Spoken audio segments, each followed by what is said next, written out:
पूरे 24 घंटा आपका कैसे गुजरने वाला है ये मॉर्निंग के पहले 4 घंटे डिसाइड करता है। अगर इस समय का इस्तेमाल करना सीख गए तो आपकी productivity, motivation, energy, physical health, mental health का लेवल एकदम पीक में होगी। लोग कहते हैं कि अगर सुबह उठ भी गए किसी तरह से, एक्सरसाइज, एफर्मेशन, मेडिटेशन, योगा सब कर लिया, लेकिन जैसे ही ब्रेकफास्ट करते हैं उसके बाद इतना तेज नींद आने लगती है, न पढ़ने का मन करता है न काम करने का, करता है तो सिर्फ मन सोने का। आज 10 स्टेप बताएंगे जिससे मॉर्निंग तो अच्छा होगा ही, साथ ही आपका पूरा दिन, पूरा सप्ताह, पूरा महीना, पूरा साल और तो और पूरा जीवन बदल जाएगा। और सबसे अच्छी बात यह है कि ये 10 स्टेप बहुत ज्यादा इजी है, सब कोई फॉलो कर सकता है। सिर्फ हार्ड है तो एक स्टेप, जो कि है सुबह उठना। अगर आप सुबह उठ ही नहीं पाओगे तो मॉर्निंग रूटीन कैसे फॉलो कर पाओगे? इसके लिए मैं आगे जुगाड़ लगा दिया है। पहले कुछ टाइम ये आपको मुश्किल लगेगी, लेकिन उसके बाद आपको ये आदत सा हो जाएगा। और लास्ट के स्टेप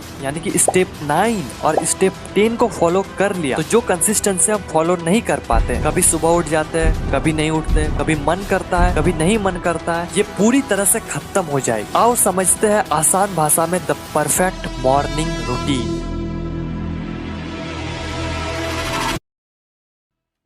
स्टेप 1, वेकअप अर्ली। अगर मुझे कोई सुबह उठा दे, उसके बाद मुझे नींद ना लगे, थका हुआ फील ना लगे, ऐसा ना लगे कि नींद अधूरा है, बॉडी पूरा एनर्जी से भरा रहे, तो मुझे आप 5 बजे क्या 3 बजे भी उठा दोगे फिर भी मैं उठ जाऊंगा। क्यों? ऐसे आप चाहते हो ना। लोग कहते हैं कि सुबह उठना अच्छी बात है, हम सुबह उठने के बाद प्रोडक्टिव फील करते हैं, सुबह उठने से फ्रेश फील करते हैं, पर हमारे साथ तो उल्टा होता है। सुबह उठने के बाद हम और ज्यादा लेजी फील करते हैं। इससे अच्छा तो हम लेट से ही उठे ताकि पूरा दिन तो अच्छा जाए। तो इसका सॉल्यूशन क्या है? क्या हम लेट से ही उठे? नहीं, ये कोई सॉल्यूशन नहीं है। अगर आप सुबह सही में उठना चाहते हो और सुबह उठने को आदत बनाना चाहते हो तो जो मैं आज रोड मैप दूंगा, अगर उसे आप फॉलो कर लेते हो तो सुबह उठना आपका आदत बन जाएगा। उससे पहले आपको कुछ चीजों का ध्यान देना होगा। फटाफट बताता हूँ, ध्यान से सुनना। Number 1, physical activity. पूरे दिन में कोई सा भी एक फिजिकल एक्टिविटी जरूर करें। Number 2, limit content consumption. आप पूरे दिन में जितना ज्यादा कचरा अपना ब्रेन में कम घुसाओगे, आपका ब्रेन उससे प्रोसेस करने में उतना कम समय लगेगा, जिससे आपको जल्दी नींद आएगी। Number 3, limit day time naps. जब हम सुबह जल्दी उठ जाते हैं तो हमें पूरे दिन में नींद आने लगती है, तब हम सो जाते हैं और सोते हैं तो 2-4 घंटा सो जाते हैं। इसे आपको अवॉइड करना है। आप स्मॉल नैप्स ले सकते हो। Number 4, light dinner. आपको सोने से पहले हल्का डिनर करना है और सोने और डिनर के बीच कम से कम 2-3 घंटा का गैप हो। सोने के 2-3 घंटा पहले आप डिनर कर लो। Number 5, remove all electronic gadget. सोने से पहले जितने भी कंप्यूटर, मोबाइल, लैपटॉप है सबको आपको हटा देना है। नंबर 6,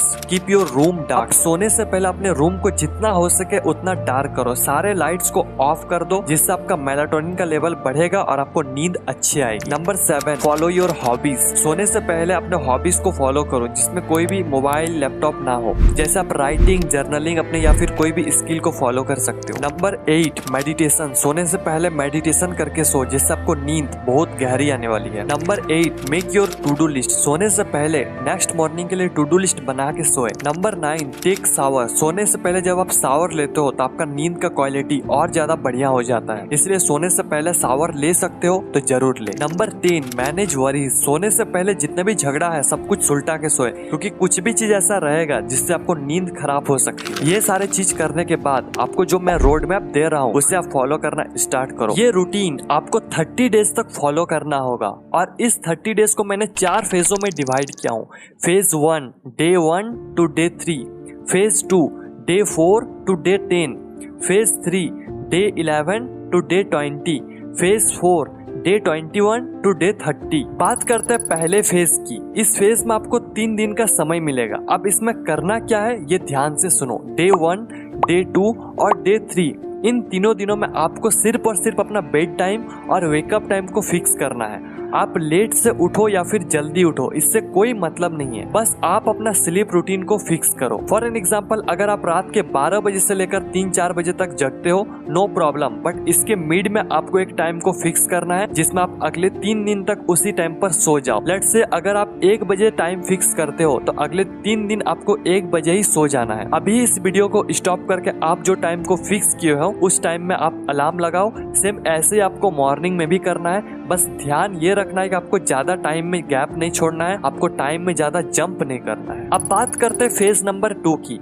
इसमें आपको डे 4 से लेकर डे 10 तक आपको सिर्फ 3 मिनट पहले सोना है। अगर आप 1 बजे सोने का प्लान किए हो तो आप डे 10 में 12:39 में सो जाओगे। फेज नंबर 3, इसमें आपको डे 11 से लेकर डे 20 तक 6 मिनट पहले सोना है। अगर आप इस फेज को भी सक्सेसफुली कंप्लीट कर लेते हो तो आप डे 22 में 11:39 में सो जाओ। Now hardest phase is phase number 4। जब आप 3 फेज को कंप्लीट कर लोगे तो मुझे पता है कि ये वाला फेज भी आप आसानी से कंप्लीट कर लोगे। नाउ इसमें आपको करना क्या है कि डे 21 से लेकर डे 30 तक सिर्फ 9 मिनट पहले सोना है। अगर आप ये भी कर लेते हो तो कॉन्ग्रेचुलेशन, आप डे 30 में 10:09 में सो जाओगे। मैं कोई हवा में बात नहीं कर रहा हूँ, ना ही आपको मोटिवेट कर रहा हूँ सुबह उठने के लिए। अगर आप ये कर लेते हो तो आप जल्दी सो भी जाओगे और जल्दी उठ भी जाओगे। ये प्रैक्टिकल टिप्स है, आज से कुछ मंथ पहले मैंने खुद ट्राई किया हूँ। आज सुबह उठने में मुझे कोई प्रॉब्लम नहीं होती। Step 2, start your day. सबसे पहले जब आप सुबह उठ जाओ, कल से आप सुबह 4 बजे नहीं उठ जाओगे, लेकिन एक टाइम बाद जरूर उठोगे। अभी आप जब भी सुबह उठो ये सारे चीज जरूर करना जो मैं आगे बताने वाला हूँ। इससे आप लेट उठो या फिर जल्दी, आपका पूरा दिन अच्छा जाएगा। फॉर एन एग्जाम्पल, अगर आप 4 बजे उठते हो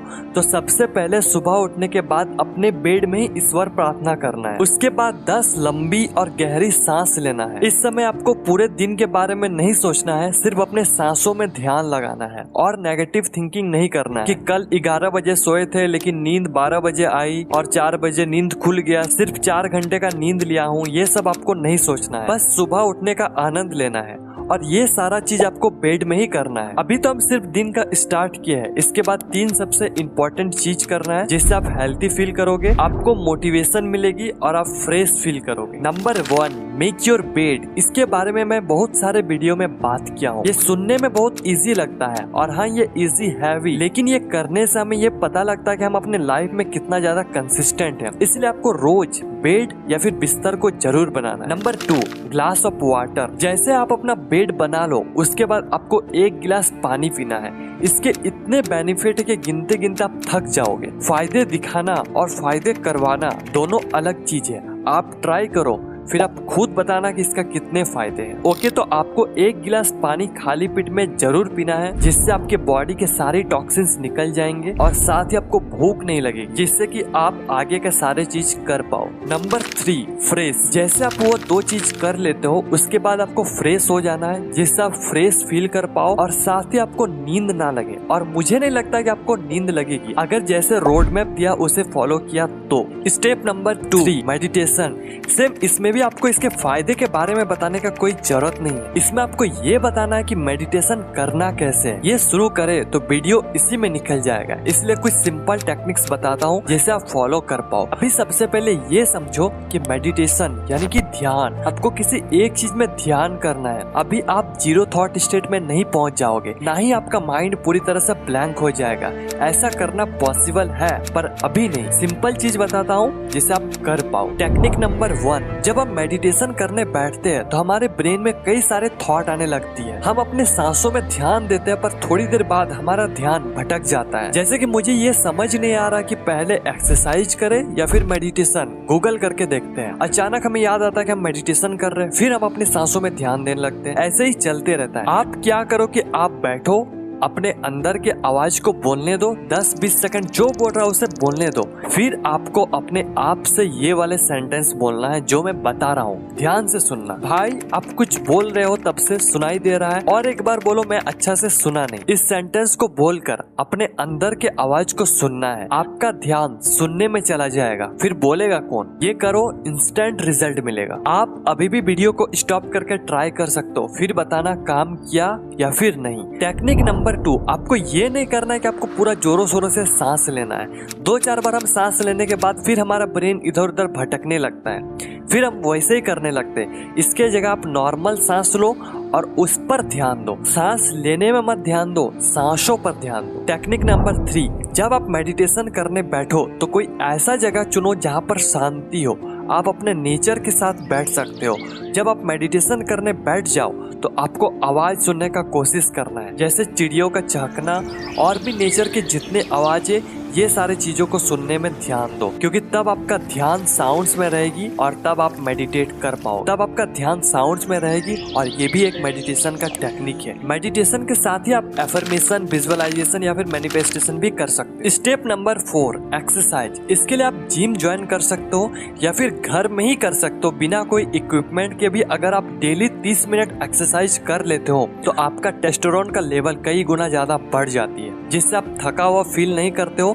आपके अंदर एक अलग तरह की एनर्जी आने लगती है। इसके बारे में हम ज्यादा बात नहीं करते, इसके बारे में आपको पहले से ही पता है। Step number 5, shower. एक्सरसाइज करने के बाद आपको जरूर से जरूर नहा लेना चाहिए, क्योंकि एक्सरसाइज के बाद हमारे बॉडी से पसीना रिलीज होता है जिसमें बहुत सारे बैक्टीरिया रहता है। सो आपको नहा लेना है और नहाना एक झंझट वाला काम है। सुबह सुबह इसको निपटा ले तो ज्यादा अच्छा रहेगा, क्योंकि वर्क में कोई डिस्टरबेंस भी नहीं रहेगा कि बीच में हमको नहाने जाना पड़ेगा। इसलिए सुबह सुबह ही नहा लो, जिससे हम मोटिवेट भी फील करेंगे और एनर्जाइज भी। इतने सारे आपका काम हो जाएगा, लेकिन अभी तक सब सो रहे हो, तो आपको नहीं लगता कि आप उन सबसे आगे हो। Step number 6, spirituality. अगर आप स्पिरिचुअलिटी में ध्यान नहीं दे रहे हो तो आपका ध्यान कहीं नहीं जाने वाला। इसके लिए आपको एटलीस्ट 20 मिनट जरूर निकालना है, जिसमें आप पूजा करो या फिर मंत्र का जाप करो या फिर कोई महान शास्त्र को पढ़ो, भगवत गीता पढ़ो। वैसे मैं अब YouTube में डेली एक श्लोक विद मीनिंग अपलोड कर रहा हूँ, लेकिन मैं उसे पढ़ना रिकमेंड नहीं करूंगा, क्योंकि इसके लिए आपको चाहिए होगा मोबाइल, और मॉर्निंग में मोबाइल चलाना यानी कि जहर पीना। इससे अच्छा आप बुक से पढ़ो, बहुत कम प्राइस होती है और आपको बहुत ज्यादा ज्ञान मिलता है। कुछ पॉकेट मनी सेव करके आप बाय कर लो। Step number 7, breakfast. बस इतने सारे चीज करने के बाद आप ब्रेकफास्ट करने बैठो। इसमें आपको थोड़ा सा आराम मिले, इसलिए आप इस समय मोबाइल को ऑन कर सकते हो, बट ये नहीं करना चाहिए, फिर भी आप अभी के लिए कर सकते हो। साथ ही आप 20 मिनट ब्रेकफास्ट के बाद बुक रीड जरूर करो। ब्रेकफास्ट में आप ये सारे चीज ले सकते हो। वीडियो को स्टॉप करो, स्क्रीनशॉट लो, आगे बढ़ते हैं। स्टेप नंबर 8, अपना टू डू लिस्ट ओपन करो, टाइमर स्टार्ट करो और बस स्टार्ट हो जाओ। अगर आप जॉब करते हो तो काम के लिए निकल जाओ, अगर आप स्टडी करते हो तो पढ़ने बैठ जाओ। सुबह ही 4-6 घंटा काम करके निपटा लो, फिर देखो कैसा मोटिवेशन मिलेगा। फिर आप इंस्टा ओपन करके भी रील्स देखने का मन नहीं करेगा। फिर आप सोचोगे कि पूरा दिन अच्छा जा रहा, अब इस टाइम को खराब क्यों करें। अब स्टेप नंबर 9, सबसे बड़ा प्रॉब्लम क्या है पता है? आज वीडियो देखें, कल कर लेंगे, उसके बाद और एक दिन कर लेंगे, फिर सब ध्वस्त। इसके लिए आप जो मैंने पहले सुबह उठने का चार्ट दिया और जो मैं आगे और एक चार्ट देने वाला हूँ, दोनों का प्रिंट आउट निकालो और अपने पास रखो और उसको डेली अपडेट करो। सारा चीज आपका सबकॉन्शियस माइंड में घुसना चाहिए। स्टेप नंबर 10, सुबह उठना है, उठ जाएंगे, लेकिन करे क्या? इसके लिए गोल बनाओ। जब आपके पास गोल होगा तब आप और जल्दी उठने का ट्राई करोगे, जिससे आपको और ज्यादा टाइम मिले। इसलिए गोल रखो और उस पर काम करो, और हर दिन रात में एक मास्टर प्लान बनाओ नेक्स्ट मॉर्निंग के लिए, जिससे आप सुबह उठ पाओ। अपना रूटीन सुधारो, स्टडी, वर्क, यूट्यूब सब होगा। आज के लिए बस इतना ही, फिर मिलते हैं एक अंदर से आग लगा देने वाले वीडियो के साथ। तब तक के लिए